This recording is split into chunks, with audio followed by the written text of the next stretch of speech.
My fiancée texted, "I met with a lawyer to see how your inheritance works after we're married." I replied, "Smart." Then I called my dad, explained the situation, and had myself temporarily written out of the will. When her lawyer gave her the bad news, she frantically tried to backpedal. Original post. I, 29 male, got engaged to Jessica, 27, 8 months ago. We'd been dating for 3 years, living together for the last year and a half. Everything seemed pretty solid. We split bills, had similar life goals, the whole package. My family liked her, her family liked me. Wedding was set for next spring. Here's what you need to know. My dad owns a successful plumbing business. Nothing crazy like tech money, but he's done well. Built it from nothing over 35 years. My grandfather also left some properties when he passed 5 years ago. Combined with my parents' savings and investments, there's probably about $2.8 million in assets. I have one younger sister, so eventually that gets split. Jessica knew about the business and that my family was comfortable. I never hid it, but I also never flaunted it. I work as a project manager at a construction firm, decent salary, nothing spectacular. We lived within our means. Last Tuesday, I was at work when I got this text from Jessica. "Hey babe, had a really productive lunch meeting with a lawyer today. Wanted to understand how inheritance laws work in our state after marriage. Super interesting stuff.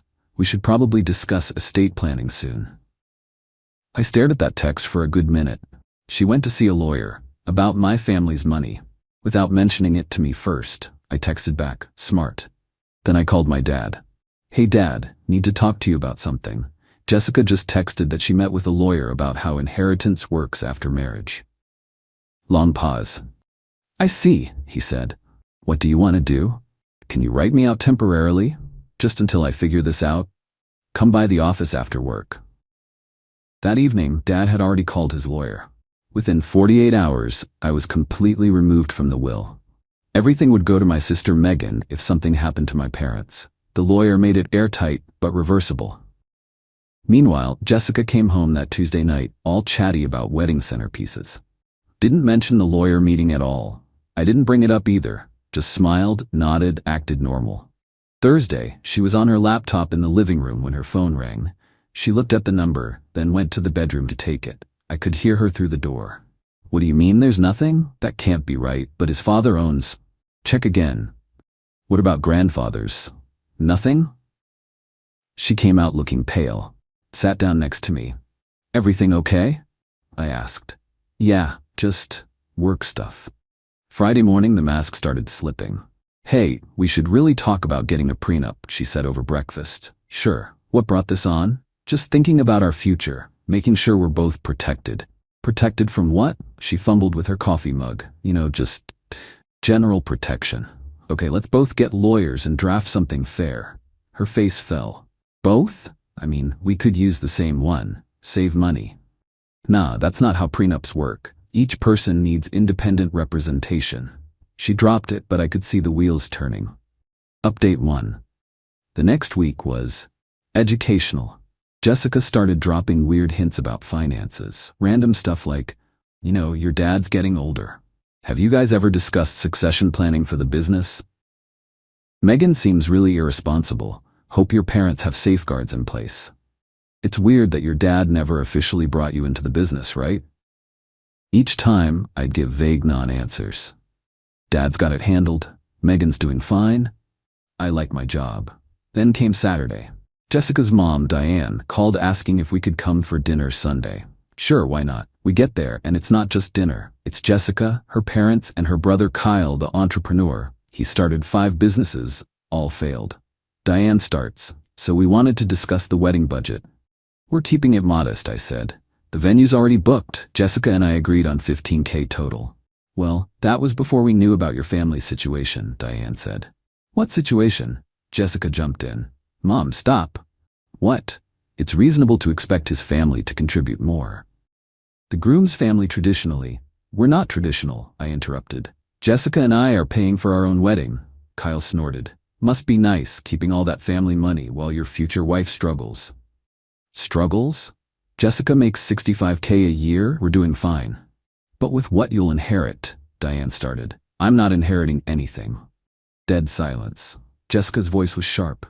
"What? I was removed from my parents' will earlier this week. Seemed like the responsible thing to do before marriage.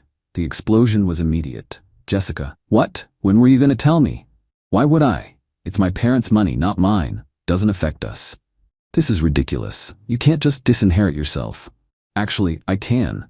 Did. Done. Kyle, this is obviously temporary. You're just trying to protect assets. Protect them from what? I asked innocently. Jessica stood up. We need to leave. Now. The car ride home was silent until we got to our apartment. Then she unloaded. How could you do this without discussing it with me?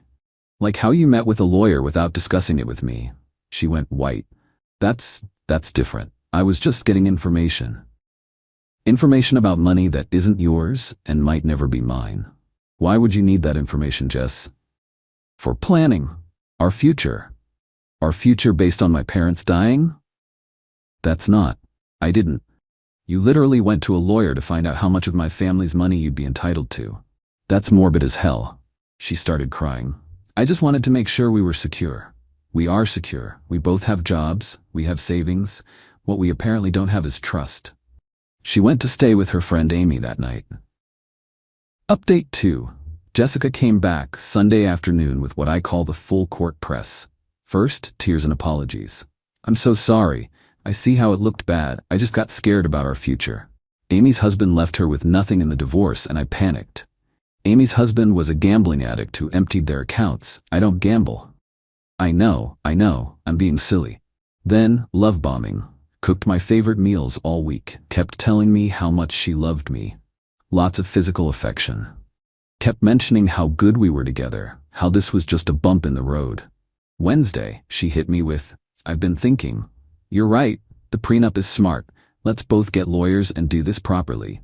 But you should get back in your parents' will. It's not fair to Megan to handle everything alone someday. Dad's decision, not mine anymore. But you could talk to him. Why would I? Thursday, her mom started texting me. Long guilt trips about how Jessica was devastated. How could I not trust my future wife? How marriage meant sharing everything. I didn't respond. Friday was when it got interesting. Jessica's laptop was open on the couch when she went to shower. A Facebook message popped up from Kyle.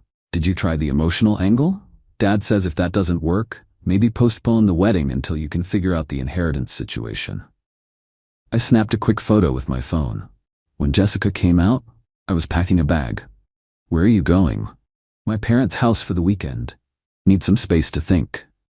Think about what? Whether I want to marry someone who's treating me like a lottery ticket she's trying to cash in. She panicked. That's not what this is. Then what is it? Security is important to me. No, Jess, my family's money is important to you. There's a difference. I left. She called 23 times that weekend. Her mom called 8 times. Kyle texted once, you're making a huge mistake, bro. No, Kyle, I'm avoiding one. Update 3. Stayed at my parents' house through Monday. Dad and I had some good talks. Mom made her famous lasagna. Megan found the whole situation hilarious. So she basically pre-divorced you for money you don't even have? That's next level. Tuesday morning, I went back to the apartment while Jessica was at work. Started dividing things up. Not packing yet, just mentally cataloging what was mine, hers, ours. Found something interesting in her desk while looking for the lease agreement. A printed email exchange with the lawyer she'd met with. 3 emails. First one, 3 weeks before she met with him. I need to understand inheritance laws and marital property rights. My fiancé's family has substantial assets. His reply, happy to help. Our consultation can cover spousal rights to inherited assets, commingling concerns, and strategic planning.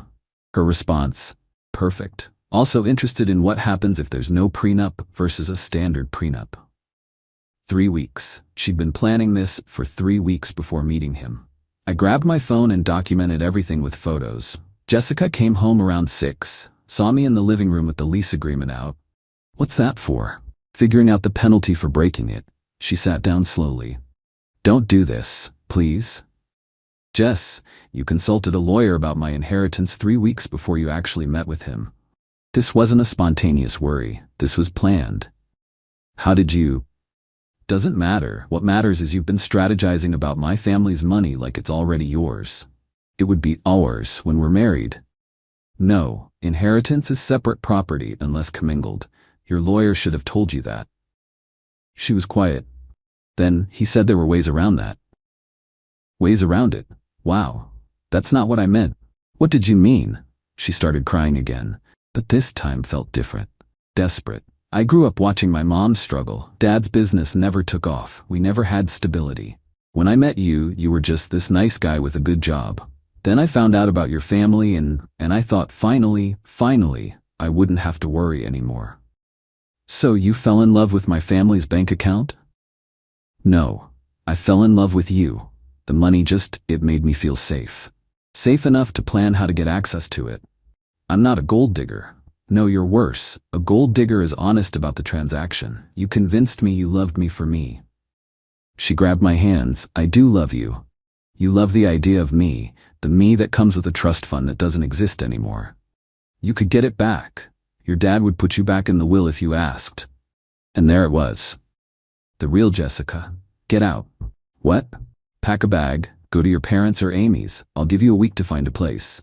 This is my apartment too. Your name's not on the lease. You're a month-to-month tenant at best. Want to fight about it? We can do this legally. She stared at me. You've changed. You've become cold. Mean. No, I've become aware. Pack. Now.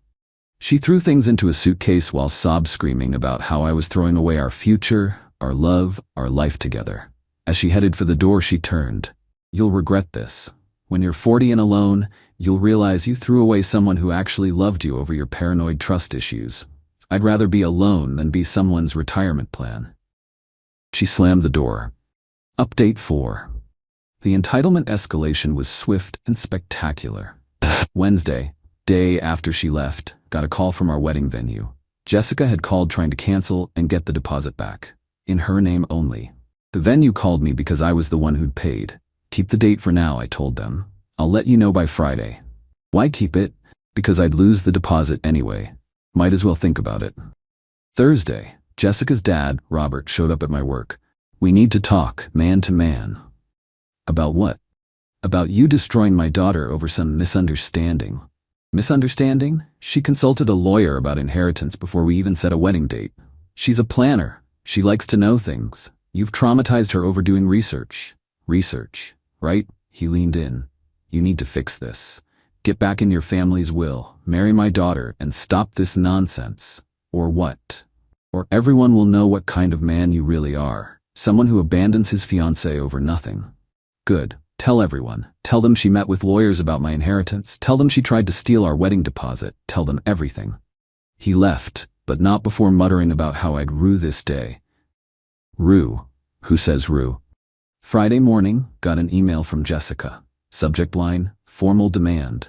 She wanted her share of the wedding deposits that I paid entirely, compensation for emotional distress, 3 months of living expenses since I illegally evicted her. Her engagement ring back? Wait, I bought that. She wanted me to pay her for the ring I bought. I forwarded it to my cousin who's a lawyer. He laughed for 5 solid minutes on the phone. Please tell me you're not considering any of this. Just want it documented. Saturday, the social media campaign began. Jessica posted a sob story about how her narcissistic ex threw her out with nothing after she tried to plan for their future. Her friends and family shared it widely. I posted nothing. But Megan went nuclear. She posted the screenshots I'd sent her of Jessica's messages with the lawyer, Kyle's Facebook message about the inheritance situation, and a simple caption, "When you try to rob my family, then play victim." The comments section was a bloodbath. Some of Jessica's friends quietly deleted their supportive posts. Sunday, Diane called in tears. You've ruined her reputation. How could you let your sister do that? I didn't let her do anything. Megan's an adult. Take it down. Not my post. Then make her. Make a 26-year-old woman do something? You obviously don't know Megan. We'll sue for defamation. Truth is an absolute defense. Your daughter wrote those emails. She was just protecting herself. From what? My non-existent inheritance?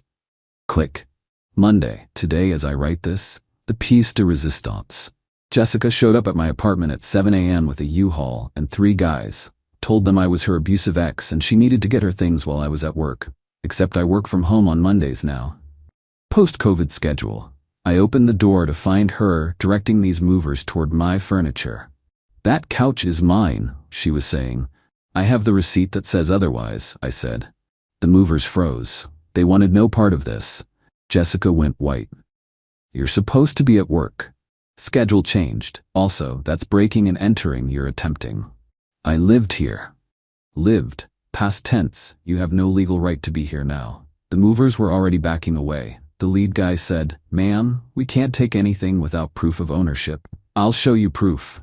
She actually tried to push past me into the apartment. I stepped aside, let her in, then called 911. "I need police assistance. My ex-fiancée is in my apartment, refusing to leave." Jessica's face was shocked. "Pikachu.